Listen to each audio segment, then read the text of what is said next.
Merritt Patterson is Lacey, a hard-driving designer for a San Francisco design firm. She's all about modern, clean, and soulless. Her boyfriend/boss is Roger, but it's more of a partnership really than a romance. I still think I should report them to HR though. Lacey doesn't care that her relationship is practical and devoid of romance. She wants reliable, stable, and predictable. I see an eye-opener guy in her future. Lacey leaves the big city and goes to a mountain lodge to be maid of honor in her best friend Ava's Christmas wedding. Ava's family has owned the Christmas cottage for generations, and everyone in the family has their honeymoons there at Christmas. This place has some kind of romantical, Christmical, magical thing going on. Everyone who has ever stayed there at Christmas found true love forever. Steve Lund is her best friend's brother, Ian, and their best man. He's also, conveniently, Lacey's ex. He's sort of a wandering, foraging chef type who never likes to put roots down.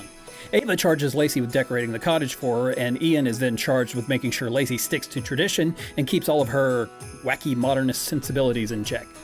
They go to a Fano-filled Christmas tree farm, decorate by montage, and then they get trapped. They get snowed in together at the cottage. They are stuck there with no power, a few blankets, and a romantic fire.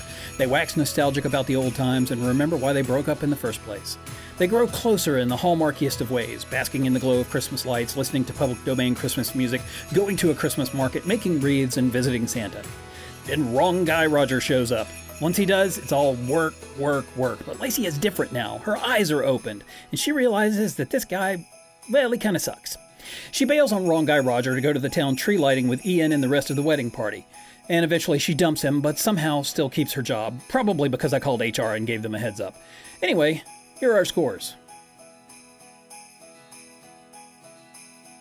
And that's our lightning review for The Christmas Cottage.